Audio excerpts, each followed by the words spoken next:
আসসালামু আলাইকুম। Maths magic x backbencher YouTube চ্যানেলে তোমাদের সবাইকে স্বাগতম। আজকে আমরা মূলত করতে যাচ্ছি পরিসংখ্যানের। আমি গত সাজেশনের ক্লাসে যে বলছিলাম যে 5টা টপিক করলেই 100 প্রিপারেশন হয়ে যায় পরিসংখ্যানের। ওই টপিক ভিত্তিক ক্লাসের আজকে আমার ফার্স্ট ক্লাস। তো আমি যদি এখানে এই যে 5টা টপিক নিয়ে আলোচনা করি যে কোন কোন টপিক পড়লে আমার এই অধ্যায়টা শেষ হয়ে যাবে, এই অধ্যায়টার একটা সামারাইজ ভার্সন এইটা।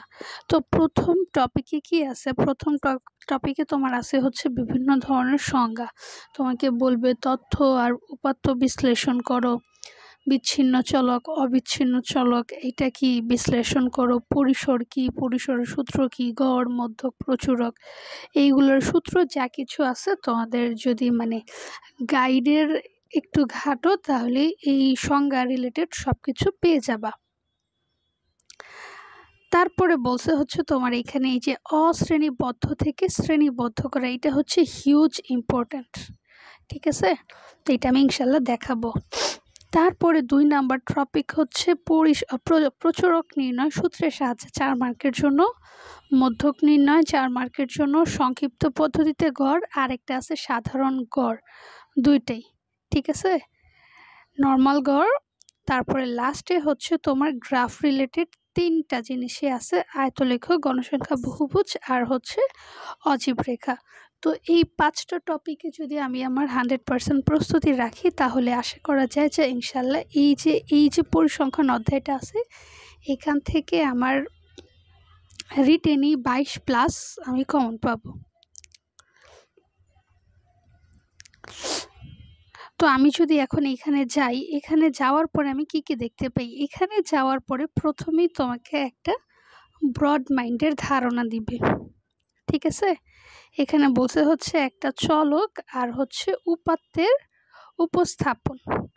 চলক 2 প্রকার, একটা বিচ্ছিন্ন চলক আর একটা অবিচ্ছিন্ন চলক। এখন বিচ্ছিন্ন চলক বলতে কি বোঝায়? যার মান শুধুমাত্র পূর্ণ সংখ্যা। ঠিক আছে, যার মান শুধুমাত্র পূর্ণ সংখ্যা হয় তাই বিচ্ছিন্ন চলক। ধরো সাপোজ তোমার জনসংখ্যা আমরা বলি 2টা মানুষ, 3টা মানুষ, আমরা কখনো বলি না 2.5টা মানুষ। ঠিক আছে, তো এই যে জনসংখ্যা এটা একটা বিচ্ছিন্ন চলক। তারপরে অবিচ্ছিন্ন চলকের মধ্যে কি আছে? অবিচ্ছিন্ন চলকের মধ্যে আছে যেইটা তোমার দশমিক হতে পারে বা ভগ্নাংশ হতে পারে, এমন ধরনের জিনিসগুলো আমি খাতায় বুঝাবো। এইখানে জাস্ট একটু আমি আইডিয়া দিচ্ছি। ধরো তোমাকে আমি বলতে পারি যে জিপিএ। ঠিক আছে, এটা একটা অবিচ্ছিন্ন চলক। তারপরে পরীক্ষায় আমাদের প্রাপ্ত মার্কস, এটাও এক ধরনের অবিচ্ছিন্ন চলক। তারপরে তোমাকে বলছে যে অবিন্যস্ত উপাত্ত আর বিন্যস্ত উপাত্ত। অবিন্যস্ত উপাত্ত কি যেইখানে তোমার 1 2 3 4 এইভাবে দেয়া থাকবে, এইরকম কোনো ছক থাকবে না। ঠিক আছে, এটা অবিন্যস্ত উপাত্ত বা অশ্রেণীবদ্ধ উপাত্ত। এইখানে তোমার কাজ আছে পরিসর, শ্রেণী ব্যবধান, শ্রেণী সংখ্যা, ট্যালি, গণসংখ্যা এসব নিয়ে। তারপরে তোমার বলছে বিন্যস্ত উপাত্ত, এই যে ঘর, বক্স করা ছক। এই বিন্যস্ত উপাত্তের মধ্যে কি আছে? ক্রমযোজিত গণসংখ্যা আছে, শ্রেণী মধ্যমান মধ্যবিন্দু আছে, আর পরিসর আছে। তো তারপরে যদি আমি যাই তাহলে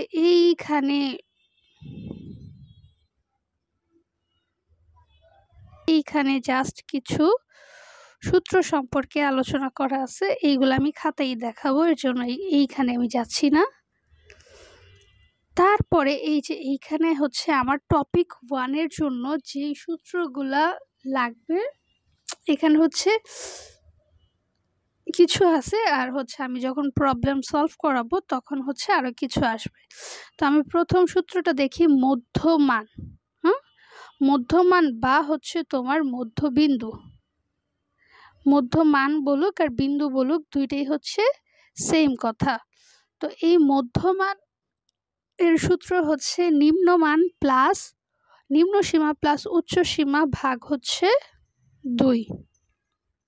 কোনো কিছুর, তোমাকে ধরো বলে দিল যে 31 থেকে 40 এইটার মধ্যমান কত, তাহলে এই যে 31 আর 40 যোগ ভাগ হচ্ছে 2, এটা হচ্ছে আমাদের মধ্যমান। তারপরে বলছে মধ্যক। মধ্যকের হচ্ছে তোমার 3টা সূত্র।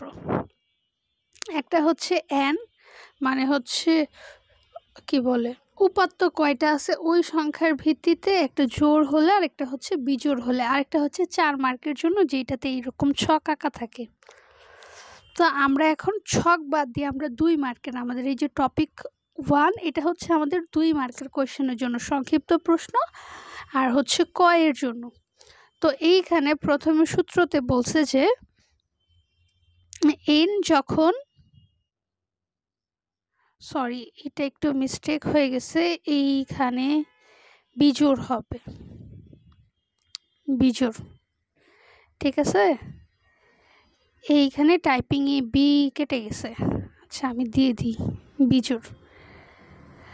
তো যখন বিজোড় হবে তখন মধ্যকের সূত্র হচ্ছে n+1/2 তম পদ, ঠিক আছে। আর যখন তোমার মধ্যক হচ্ছে n এর মানটা জোড় হবে তখন হচ্ছে n/2 তম পদ প্লাস n/2 + 1 তম পদ ভাগ হচ্ছে 2।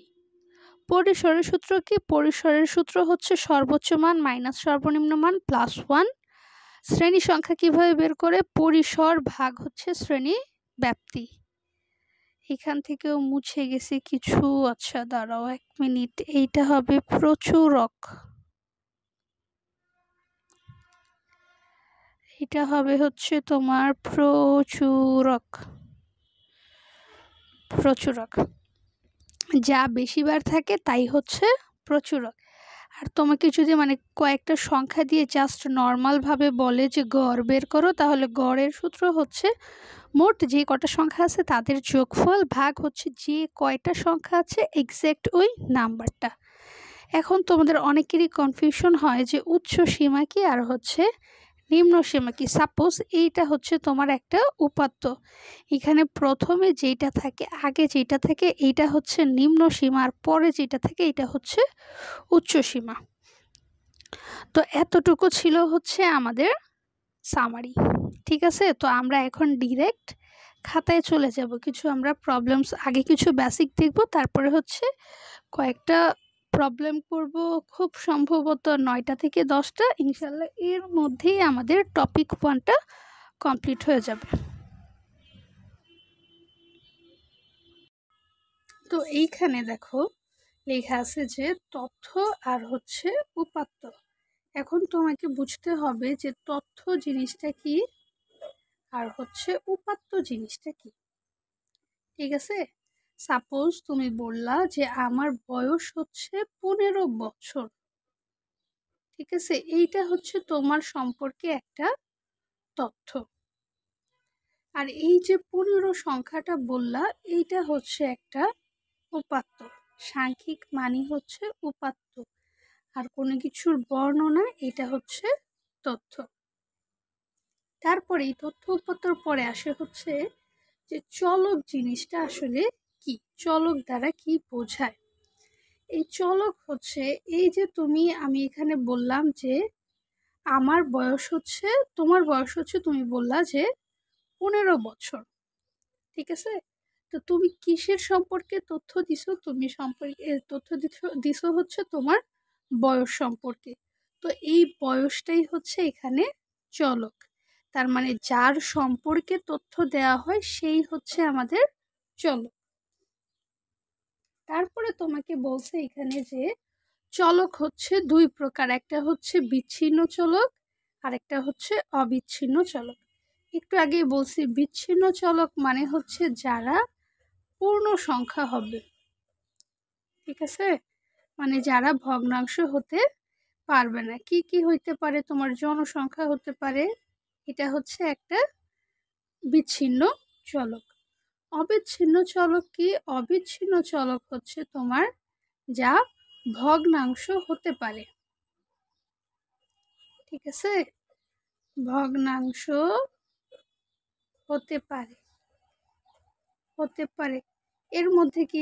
এর মধ্যে ধরো আছে হচ্ছে জিপিএ, তুমি জিপিএ 5ও পাইতে পারো, আবার 4.5ও পাইতে পারো। তার মানে যে এখানে হচ্ছে তোমার পূর্ণ সংখ্যাও হইতে পারে, ভগ্নাংশও হইতে পারে, ওইটা হচ্ছে আমার অবিচ্ছিন্ন চলক। বুঝে গেছে? তো আমি যদি এখন একটা একটা করে কোশ্চেন সলভ শুরু করি, ঠিক আছে? তো কোশ্চেনগুলো আমি কিভাবে সলভ করব। তো প্রথম কোশ্চেনটা দেখো, লেখা আছে যে কোনো উপাত্তের পরিসর 55, সর্বনিম্ন মান 43 হলে সর্বোচ্চ মান কত? তো তোমার প্রথম কাজই হচ্ছে তুমি প্রথমে লিখবা, কি লিখবা? পরিসরের সূত্রটা লিখবা। তো এখন আমি যদি প্রথম প্রশ্নটা দেখি, যে এখানে লেখা আছে যে কোনো উপাত্তের পরিসর হচ্ছে 55, সর্বনিম্ন মান 43, তো সর্বোচ্চ মান কত? এখন তোমার কাজ হচ্ছে তুমি প্রথমে সূত্রটা লিখবা, যে তুমি পরিসরের সূত্রটা কি জানো? পরিসর সমান সমান কি? সর্বোচ্চ মান মাইনাস হচ্ছে সর্বনিম্ন প্লাস 1। তাহলে এখন তুমি কি করবা? তোমার যা যা মান দেয়া আছে ওই জায়গায় তুমি মানগুলো বসাবা। তো আমি যদি বসাই, পরিসরের মান দেয়া আছে তোমার 55, বসালাম। তারপরে কি? তারপরে আমাকে বলছে হচ্ছে সর্বোচ্চ আমার বের করতে হবে, তাইলে সর্বোচ্চটা আমি রেখে দিব, সর্বোচ্চটা রেখে দিব। তারপরে কি? সর্বনিম্ন কত দেয়া আছে? সর্বনিম্ন দেয়া আছে হচ্ছে তোমার 43, তো আমি লিখব যে 43 এখানে হচ্ছে +1। তারপরে কি? তারপরে হচ্ছে আমি এটা ইংলিশে হবে। তারপরে হচ্ছে আমি এই যে এখানে +1 আছে, এটাকে এই পাশে আনবো, তাহলে -1, তাহলে 54 এক মাইনাস করলে। তো এইখানে আমার রইল কি? এখানে আমার রইল হচ্ছে সর্বোচ্চ -43। ঠিক আছে? এখন আমি হচ্ছে আমার লাগবে কোনটা? সর্বোচ্চ লাগবে। তাহলে আমি -43টাকে যদি এই পাশে আনি তাহলে হচ্ছে +43 হয়ে যায়। তাহলে 54 + 43 = সর্বোচ্চ মান। সর্বোচ্চ মান তাহলে আমার আসলো কত? 50 আর 40 90, 90 আর 7, আমার এই সর্বোচ্চ মান হচ্ছে 97। এটাই হচ্ছে আমার অ্যান্সার। বুঝে গেছে? তো এটা হচ্ছে ছিল আমাদের প্রথম প্রবলেমটা। তারপরে যদি আমি এখন দ্বিতীয় প্রবলেমটা আনি, তো তৃতীয় কোয়েশ্চেনটা আগে দেখো, যে কোয়েশ্চেনটায় বলা আছে কোন শ্রেণীর উচ্চ সীমা হচ্ছে 65, মানে এইটা যদি x হয়, এটা যদি x থেকে y হয়, উচ্চ সীমা হচ্ছে এইটা। পরেরটা উচ্চ সীমার মান আমাকে বলে দিছে 65। আর কি বলছে? মধ্যমান, মানে যোগ করে 2 দিয়ে ভাগ করলে মধ্যমান হচ্ছে আমার 62.5। তাহলে আমার এই নিম্ন মান বা নিম্ন সীমাটা কত?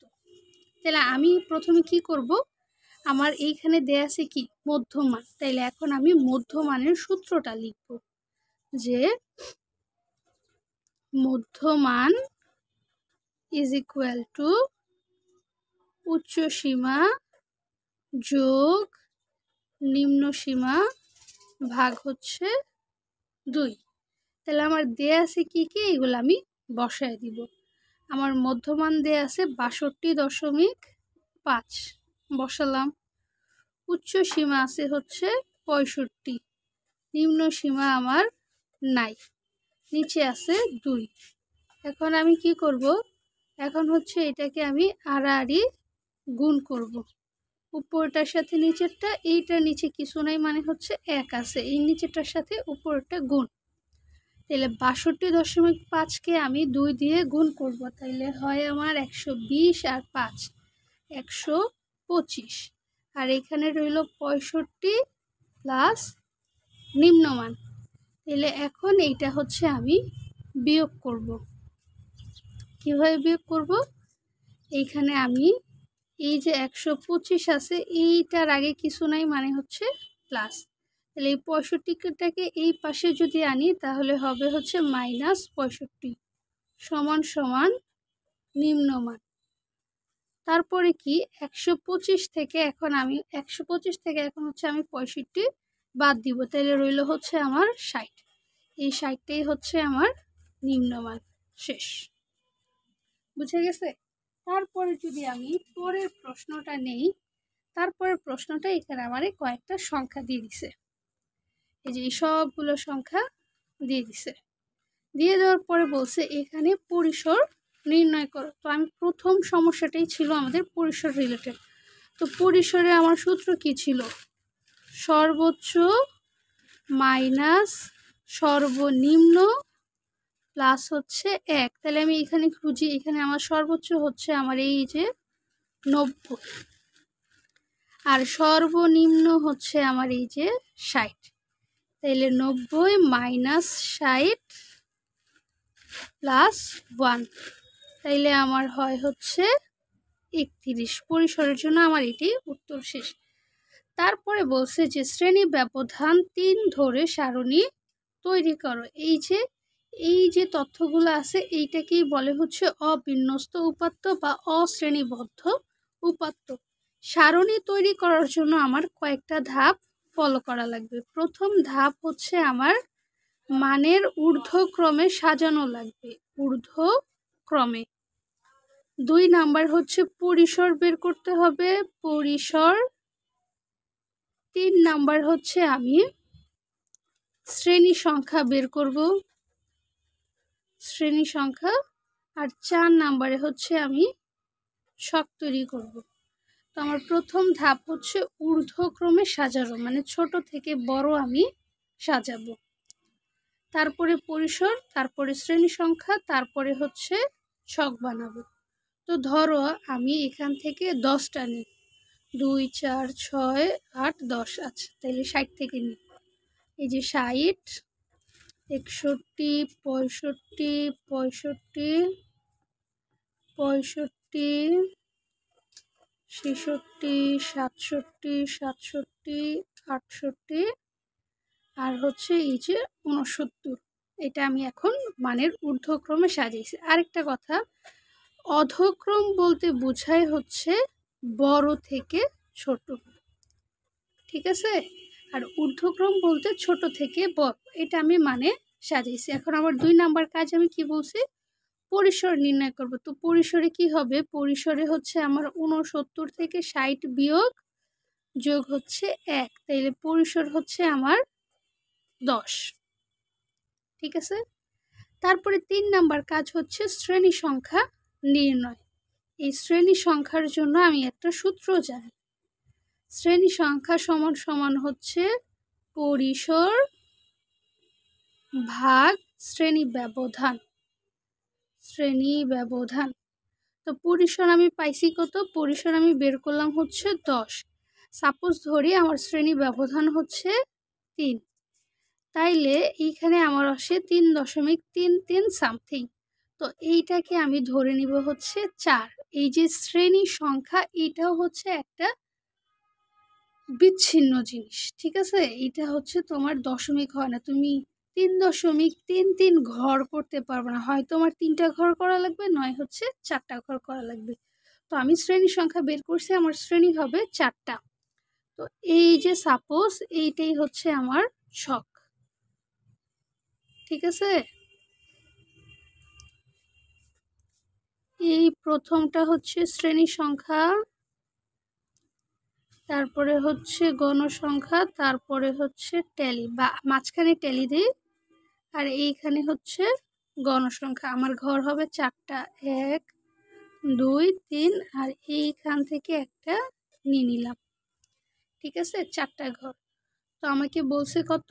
3 করে শ্রেণী ব্যবধান। আমার শুরু হয়েছে 60 থেকে, তাহলে আমি 3 ঘর নিব, 60, 61, 62। তাইলে আমার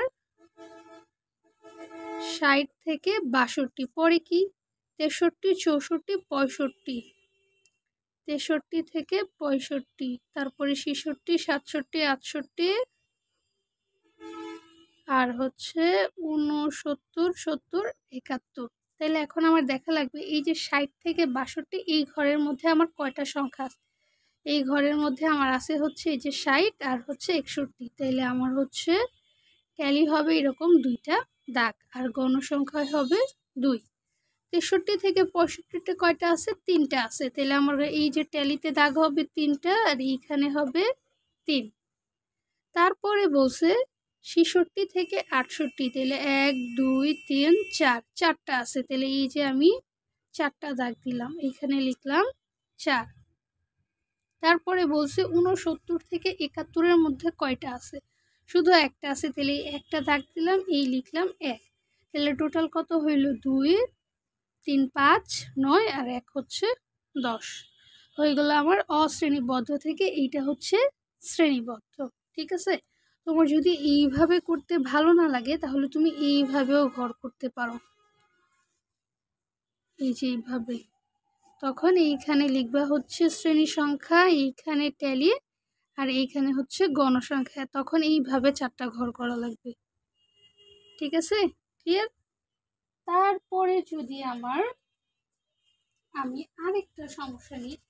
তারপরে তোমার বলছে এই যে আমি এইটা পাইলাম, এই যে এই শ্রেণীটা, এই উপাত্তের তথ্যের ভিত্তিতে আমি হচ্ছে ক্রমযোজিত গণসংখ্যার সারণী তৈরি করব। ওইটা কিভাবে? ধরো এখন আমি বড় করে ছক করি। ঠিক আছে? তো এইখানে আমার কলাম হবে 3টা। একটা হচ্ছে শ্রেণী সংখ্যা বা শ্রেণীব্যাপ্তি গণসংখ্যা, আর একটা হচ্ছে ক্রমযোজিত গণসংখ্যা। আমার ঘর কয়টা ছিল? 4টা।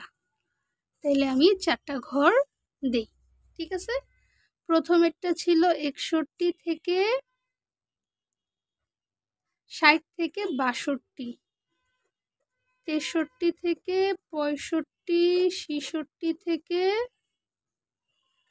68, আর হচ্ছে 69 থেকে 71। গণসংখ্যায় ছিল 2, 3, 4, 1। ক্রমযোজিত গণসংখ্যা বলতে বোঝে এই যে এইগুলো সব হচ্ছে প্লাস হয়ে যাবে। প্রথমেরটায় 2, পরেরটায় 3 আর 2, 5, তারপরটায় 5 আর 4, 9, তারপরটা 9 আর 1, 10। এইভাবেই হচ্ছে হয় ক্রমযোজিত গণসংখ্যা। ঠিক আছে?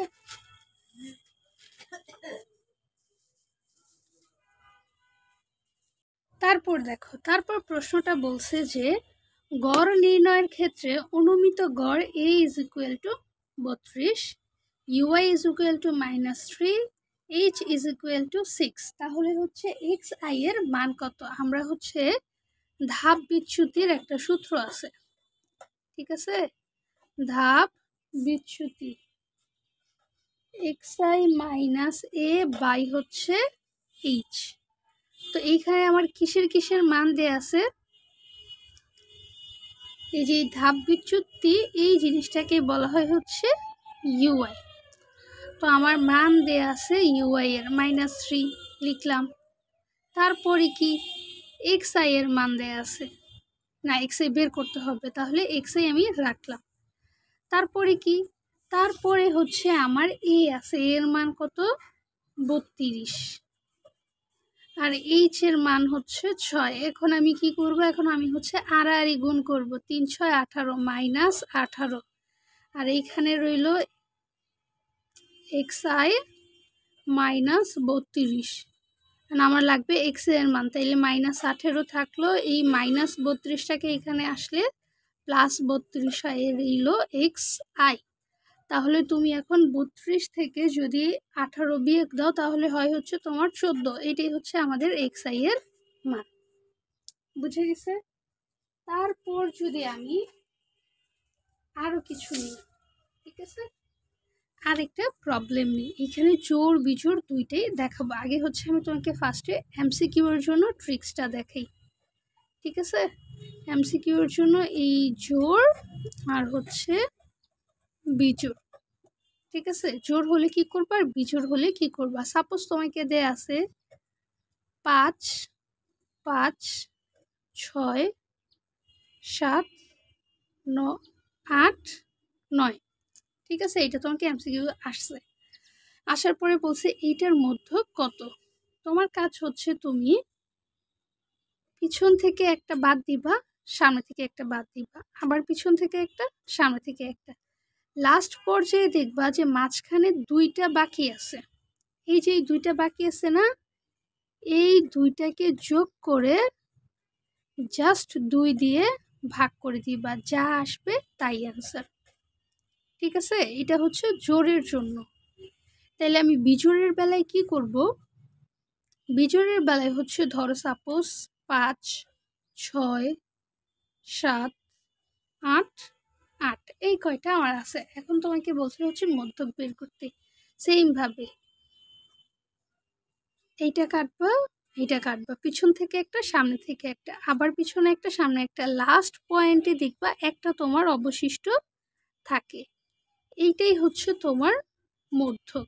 ঠিক আছে, এখন তুমি যখন প্রশ্ন পাবা তখন এইভাবে সাজানো থাকবে না, উলট পালট থাকবে। তোমার কাজ হচ্ছে তখন ওইটা তুমি হচ্ছে সাজায়া তারপরে এইভাবে করবা। এখন ধরো তোমার এটা কতে আসলো বা সংক্ষিপ্ত প্রশ্নে আসলো, তাহলে কি এই যে যখন জোড়ের বেলায় সূত্র হচ্ছে n/2 তম পদ প্লাস n/2 প্লাস 1 তম পদ ভাগ হচ্ছে 2, এটা হচ্ছে জোড়ের বেলায়। বিজোড়ের বেলায় কি n+1/2 এইখানে তম পদ।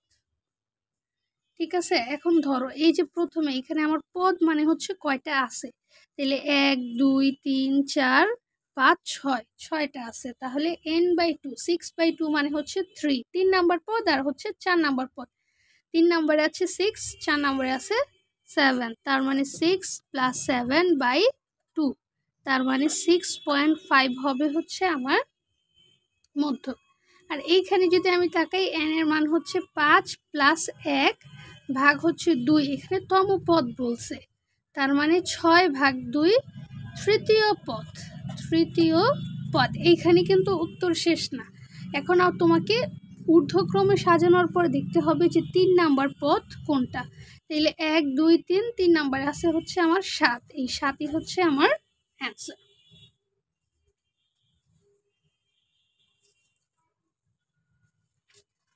তারপর যদি আমি নেই, এইখানে তোমাকে কিছু সংখ্যা দেয়া আছে 19 21 26 13 11 27 এক্স আর হচ্ছে 29। তারপরে এখানে বলছে সংখ্যাগুলোর গড় যদি 16.5 হয় তাহলে এই যে এক্স এর মান কত হবে। তাহলে তুমি গড়ের সূত্র কি জানো, গড় ইজ ইকুয়াল টু মোট যোগফল ভাগ হচ্ছে মোট সংখ্যা। তাহলে তুমি গুণ সংখ্যা আছে কয়টা, 1 2 3 4 5 6 7 8টা সংখ্যা আছে। তাহলে আমি লিখলাম নিচে 8, আর এখানে আমার গড় দেয়া আছে 16.5। তাহলে এইখানে আমি সবগুলো সংখ্যা লিখি। ঠিক আছে, 19 21 26 13 11 27 এক্স আর হচ্ছে 29। তো এখন তোমার কাজ হচ্ছে এই সংখ্যাগুলো সব তুমি এখন যোগ করবা। ঠিক আছে, এখন যদি আমি ক্যালকুলেটরে উঠাই যে 19 21 26 13 11 27 আর হচ্ছে 29, তাহলে আমার আসে 146 146। তাইলে আমি 146 লিখব। সাথে আমার এক্সট্রা করে কি আছে, এক্স আছে, এইখানে 8 আর এইখানে হচ্ছে 16.5। এখন আমাদের আগের কাহিনী, এখন আমরা কি করব, আড়াআড়ি গুণ করব। 16.5কে আমি 8 দিয়ে গুণ করব, তাহলে 16.5 গুণ হচ্ছে 8, গুণ করলে হয় হচ্ছে আমার 32 আর এইখানে 146 প্লাস এক্স। তাহলে আমার এক্স লাগবে, এটারে এই পাশে আমি নিয়ে আসবো। ঠিক আছে, 16.5। হ্যাঁ,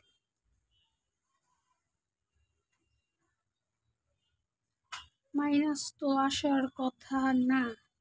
আচ্ছা দেখি সামনে যে 146 প্লাস এক্স সমান সমান 132। তাহলে আমার লাগবে এক্স, তাহলে 132 মাইনাস 146। ভুল হয়েছে কিছু? 2 4 6 8, 8টা। তাহলে এইখানে আমার বিয়োগ করলে হয় 14, মাইনাস 14। আচ্ছা দাঁড়াও 1 মিনিট, তাহলে সবগুলো সংখ্যা আমি নিই। 19, 21, 26, 13, 11, 27, 29, 14 ভাগ 8। হ্যাঁ, এটা মাইনাস 14ই হবে। তো এটাই হচ্ছে আমার অ্যান্সার। ঠিক আছে, তারপর যদি আমি দেখি যে আমার পরের কোয়েশ্চেনটা আমার কি আছে, যে একটি উপাত্তের প্রচুরক হচ্ছে 49.75, এল এর মান হচ্ছে 48, F17, F2 হচ্ছে 17, শ্রেণী ব্যবধান কত? তাহলে এর জন্য আমার একটা সূত্র আছে, প্রচুরকের সূত্র কি? L plus F1 by F1 plus F2 into H। তাহলে এখানে আমার L দেয়া আছে, F1 দেয়া আছে, F2 দেয়া আছে, প্রচুরক দেয়া আছে। তাহলে আমি প্রচুরকের মান বসাই। 49.75 ইজ ইকুয়াল টু এল এর মান হচ্ছে 48 প্লাস F1 এর মান 7, F1 এর মান 7, F1 প্লাস F2 7 আর হচ্ছে 17, 24 ইন্টু হচ্ছে H। তাহলে এইখানে আমি এটাকে মাইনাস করে ফেলি, তাহলে 1.75 আসবে, এটা থেকে এটা মাইনাস করছি, ইজ ইকুয়াল টু এইখানে আসবে 7H ভাগ হচ্ছে 24। তাহলে এখন আমি আবার আড়াআড়ি গুণ করি, যে 1.75 ইন্টু 24, এটা হয় আমার 42, এইখানে থাকে হচ্ছে 7H। তাহলে আমার লাগবে হচ্ছে H এর মান। তাহলে আমি 42 এটাকে ভাগ করে দিব H, তাহলে আমার 42 ভাগ 7 ইজ ইকুয়াল টু 6। তার মানে হচ্ছে আমার শ্রেণী ব্যবধান হয় 6। এটাই অ্যান্সার। বুঝে গেছে? তারপরে আমাদের লাস্ট টপিক হচ্ছে তোমার এই যে এরকম কিছু একটা দিয়ে দিল। ঠিক আছে, দিয়ে দেওয়ার পর তোমাকে বলছে মধ্যক বের করতে বা প্রচুরক বের করতে। একটু আগে তো আমরা প্রচুরকের সূত্রটা দেখলাম, প্রচুরক is equal to L plus F1 by F1 plus F2 into H, প্রচুরকের সূত্র ছিল। তো এই রকম তোমাকে যদি মধ্যক, এটা হচ্ছে 4 নাম্বারের। ঠিক আছে, নেক্সট ক্লাসে ইনশাআল্লাহ আমি দেখাবো। তারপরে হচ্ছে ক্রমযোজিত গণসংখ্যার সারণী।